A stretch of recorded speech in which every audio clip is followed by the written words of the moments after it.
आज के इस वीडियो में नंबर सिस्टम के पार्ट 2 में क्रमागत सम संख्याओं और विषम संख्याओं का योग दिया हो और गुणनफल दिया हो, तो उसमें सबसे छोटी और मध्य वाली संख्या और सबसे बड़ी संख्या कैसे ज्ञात करते हैं, यही सीखेंगे।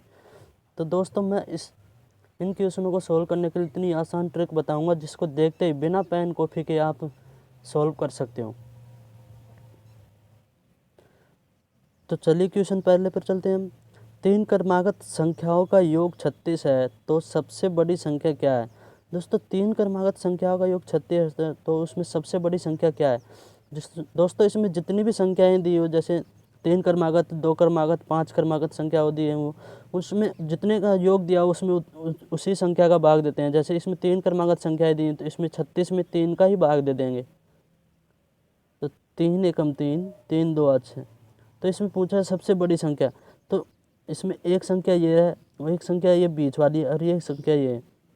तो इसमें सबसे बीच वाली संख्या है 12। इससे पहले दोस्तों, इसमें क्रमागत संख्या है, तो इससे क्रमागत संख्या से 12 से पहले एक आएगी 11 और 12 के बाद एक आएगी 13। तो इसमें पूछा सबसे बड़ी संख्या, तो इसमें सबसे बड़ी संख्या 13 हो जाएगी। ऑप्शन डी इसका राइट आंसर हो जाएगा, 13। चलिए नेक्स्ट क्वेश्चन पर। 3 क्रमागत संख्याओं का योग 57 है, तो बीच वाली या मध्य वाली संख्या क्या होगी? दोस्तों, 3 क्रमागत संख्याओं का योग अगर 57 है, तो बीच वाली या मध्य वाली या फिर सबसे बड़ी या सबसे छोटी संख्या पूछे तो वही इसमें 3 का पूछा है, तो इसमें 3 का भाग दे देंगे। 3 एकम 3, 3 नाम 27। तो इसमें मध्य वाली संख्या 19 आ गई।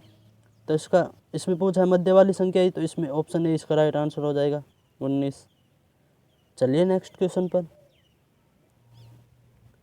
3 क्रमागत सम संख्याओं का योग 30 है, तो सबसे छोटी संख्या क्या होगी? दोस्तों, इसमें 3 क्रमागत सम संख्याएं पूछा है, तो इसमें 3 का भाग दे देंगे। 3 दाई 30। तो इसमें मध्य वाली 10 है, तो इससे पहले 1 होगी और इसके बाद भी 1 होगी। इसमें सम संख्याएं पूछता है, इससे पहले 8 होगी, इसके बाद 12 होगी सम संख्या। तो इसमें सबसे छोटी पूछा है, तो 8 हो जाएगा। ऑप्शन बी इसका राइट आंसर हो जाएगा, 8। चलिए नेक्स्ट क्वेश्चन पर। 3 क्रमागत विषम संख्याओं का योग 147 है, तो बीच वाली संख्या क्या होगी? दोस्तों, इसमें 3 क्रमागत विषम संख्याओं का योग 147 दिया है, तो इसमें बीच वाली संख्या पूछा है, तो इसमें 147 में हम 3 का भाग दे देंगे। 3 चौक 12, 3 नाम 27। तो इसमें मध्य वाली संख्या 49 हो गई।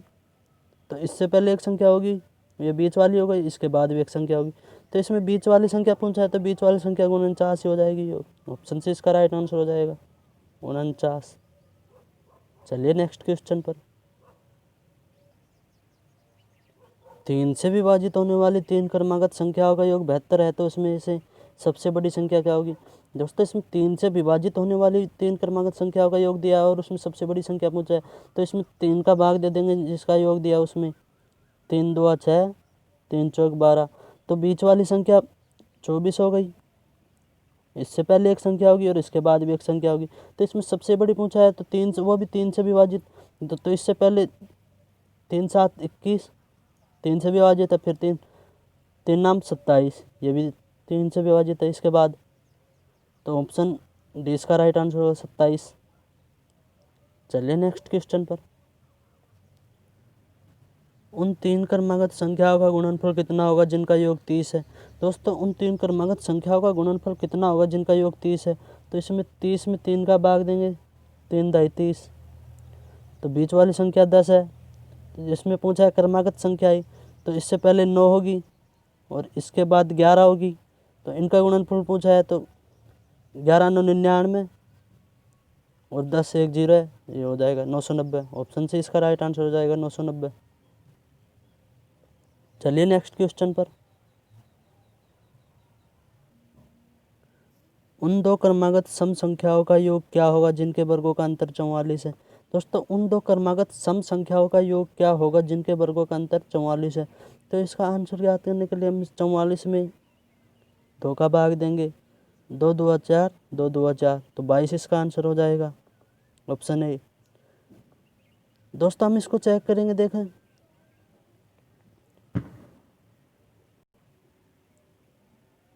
बट इसे आप चेक करना चाहते हो तो हम इसे चेक करेंगे। देखो, इस 22 में से हम 2 घटा देंगे तो बच गई 20, 10 इधर और 10 में 2 जोड़ देंगे तो 12।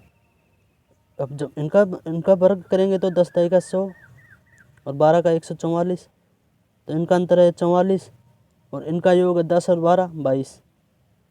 तो हो गया ना आंसर 22। चलिए नेक्स्ट क्वेश्चन पर। 2 क्रमागत प्राकृत संख्याओं के वर्गों का योग 61 है, तो ये संख्याएं हैं। दोस्तों पिछला क्वेश्चन और इस क्वेश्चन में अंतर है, देखिए मैं दिखाता हूँ। इसमें दिया है उन 2 क्रमागत सम संख्याओं का योग क्या होगा, जिनके वर्गों का अंतर दिया है, इसमें वर्गों का योग पूछा है। तो इन दोनों क्वेश्चनों में अंतर है। ऐसे क्वेश्चनों को सोल्व करने के लिए हम ऑप्शन का मेथड करेंगे, ऑप्शन मेथड यूज करेंगे।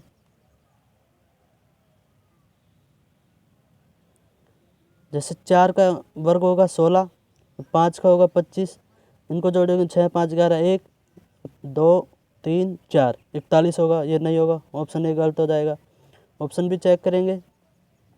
55 25, 6 36, 6 5 11 1 और 1 3 3 6 61। इसमें दिया है वर्गों का योग 61, तो हो गया हमारा यही आंसर ऑप्शन बी। दोस्तों इसमें ऑप्शन डी भी दिया है, इसमें देखें -6 और -5 दिया है, तो इसका भी वर्गों का योग 61 ही होगा। लेकिन इसमें माइनस में दिया है तो पूर्णांक प्राकृत संख्याएं माइनस में कभी भी नहीं होती हैं, इसलिए ये नहीं होगा। इसका आंसर हो जाएगा ऑप्शन बी। चलिए नेक्स्ट क्वेश्चन पर। 6 क्रमागत प्राकृत संख्याओं में से पहली 3 संख्याओं का योग 27 है, तो शेष 3 का योगफल कितना होगा। दोस्तों 6 प्राकृत संख्याओं में से पहली 3 का योग 27 दिया और शेष 3 का पूछा है, तो इसमें पहली 3 का योग 27 है, तो इसमें 3 नाम 27, मध्य वाली संख्या 9 हो जाएगी। तो ये प्राकृत संख्या है, तो इससे पहले एक 8 होगी, इसके बाद 10 होगी। इनका योग 27 है। अब इसी प्रकार आगे होंगी 11 12 13। तो इन संख्याओं का योग पूछा है, तो इनको जोड़ के हम इनका योग बता देंगे। 3 2 5 और 1 6, 1 2 3 36। तो 36 इसका राइट आंसर हो जाएगा ऑप्शन ए। चलिए नेक्स्ट क्वेश्चन पर। यदि 5 क्रमागत पूर्णांकों का योग एस है, तो उसमें सबसे बड़ा पूर्णांक एस किस रूप से संबंधित है। यदि दोस्तों हमने पिछले क्वेश्चन में देखा है कि उनका योग कुछ 30 50 60 70 कुछ भी दिया है, उसमें हम जितने संख्याओं का योग पूछा है उसका भाग देते हैं, तो इसी में भी वही करेंगे। एस संख्याओं का योग पूछा है, तो इसमें एस में 5 का भाग देंगे। ये क्रमागत संख्या है, तो इसके आगे 1 होगी, इसके आगे भी 1 होगी। ये तो मध्य वाली संख्या है ना, ये इससे पहले होगी 2, इसके बाद होगी 2, तो 1 ये हो गई, 1 ये हो गई, 1 और 1 ये 2 हो गई। एस बटा 5 प्लस 2, तो 5 1 जा 10, 5 2 जा 10, एस प्लस 10 बटा 5, यही आंसर हो जाएगा हमारा। एस बटा 5 प्लस 10, ऑप्शन डी इसका राइट आंसर हो जाएगा। दोस्तों वीडियो पसंद आए तो लाइक कर दीजिए, शेयर कर दीजिए, कमेंट कर दीजिए और चैनल को सब्सक्राइब कर दीजिए।